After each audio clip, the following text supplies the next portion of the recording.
Hey, it's Crack36. Going to try another way of recording the legend of the candy cane puppy. Read aloud the inspirational story of our favorite Christmas candy, Lori Wahlberg, illustrated by James Bernardin.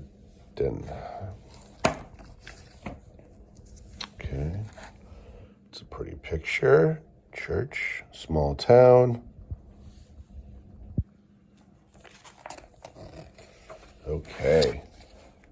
One dreary evening in the depths of November, a stranger rode into town. He stopped his horse in front of a lonely storefront. The windows were boarded up and the doors were locked fast, but the man looked at it and smiled and said, "It will do." Let's try to get off the reflection. There we go. For lease. Okay, let's take a look at the picture first. Well, people are snickering.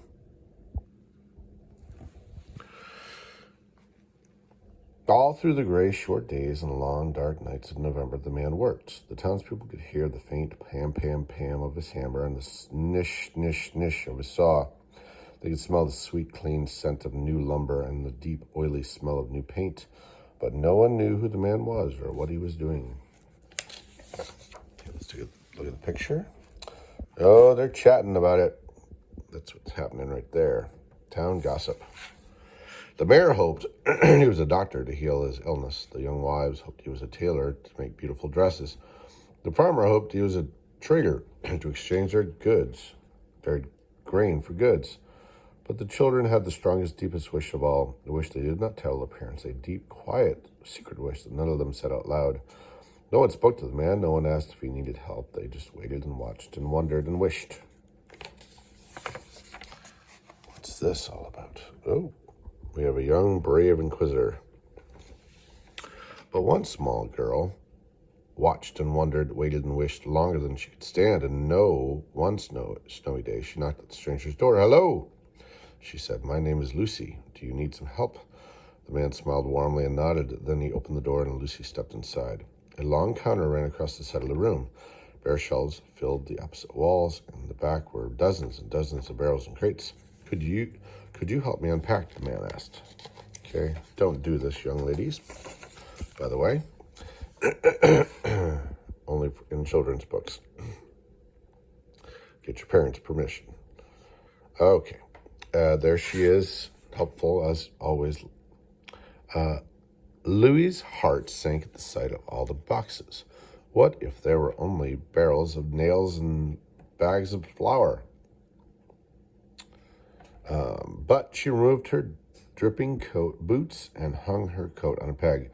On stocking feet, she crossed the rough wooden floor and knelt beside a crate. "Please open it," the man urged.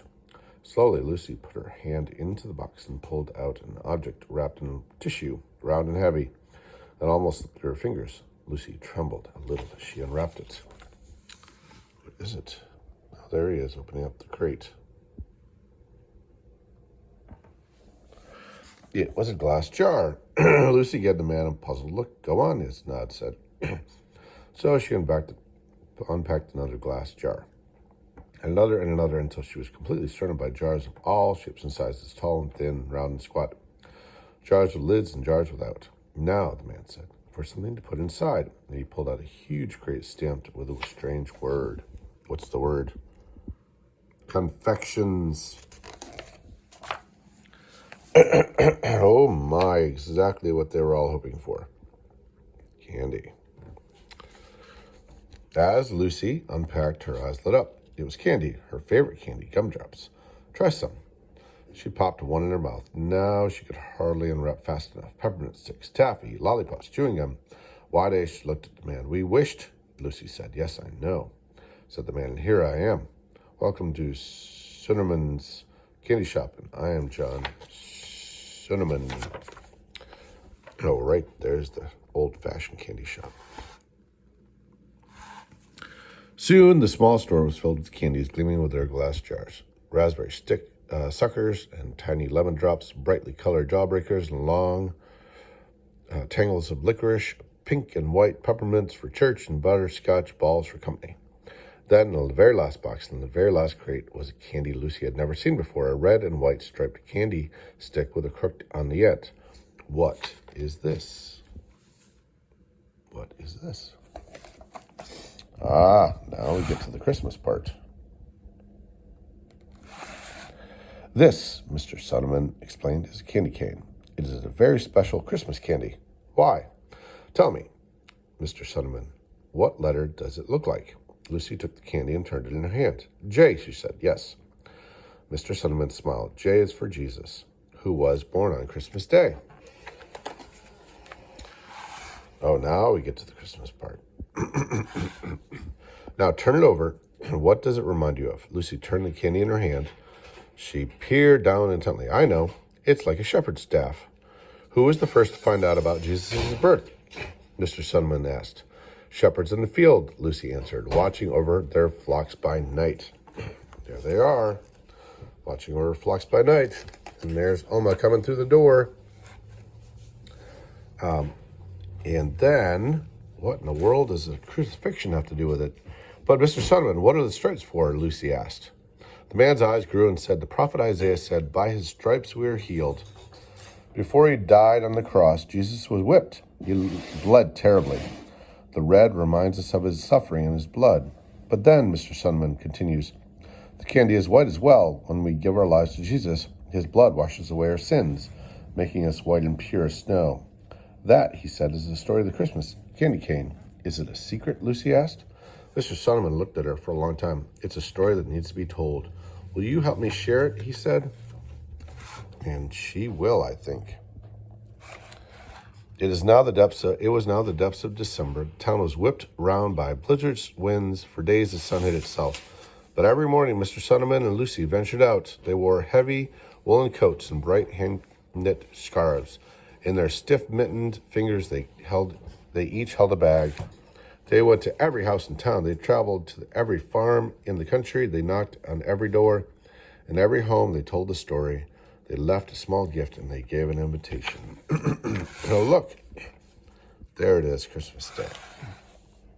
On the afternoon of Christmas Eve, the sun finally broke through the clouds, and Sonneman's candy shop store officially opened. The mayor came feeling better than he'd felt in days. The young wives came dressed in beautiful smiles. The farmers came eager to trade grain for Christmas gifts. And the children ran in dizzy circles. Yes, their wish had come true. Yes, they had come to share in the opening of the candy store. But they shared something more, something bigger, something better. On that Christmas Eve, they shared the story of the candy cane, the story of the miracle of Christ's birth, the misery of his death, and the mercy of his love. I think those are supposed to be doves and Christmas bells ringing out the day. The history of the candy cane. The traditional candy cane was born 350 years ago when mothers used white sugar sticks as pacifiers for their babies.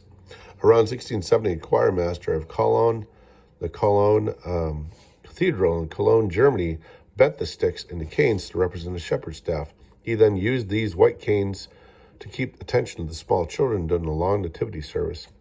The use of the candy canes during the Christmas service spread throughout Europe. In Northern Europe, candy canes decorated with sugar roses were used to brighten the homes of Christmas at Christmas time. In the 1800s, the candy cane arrived in the United States when a German-Swedish immigrant in Wooster, Ohio, decorated a spruce tree with paper ornaments and white sugar canes. White sugar canes. The red stripe was added to the candy canes at the turn of the century when peppermint and wintergreen were added and became the traditional flavor of the candy cane. Some sources say the candy maker in Indiana developed a candy cane as a witness of Christ's love. While we may never know the full history of the candy cane, we can share in the truth behind its symbol, the truth of Christ's birth, the redemption, and the gift of his love. And that is the legend of the candy cane.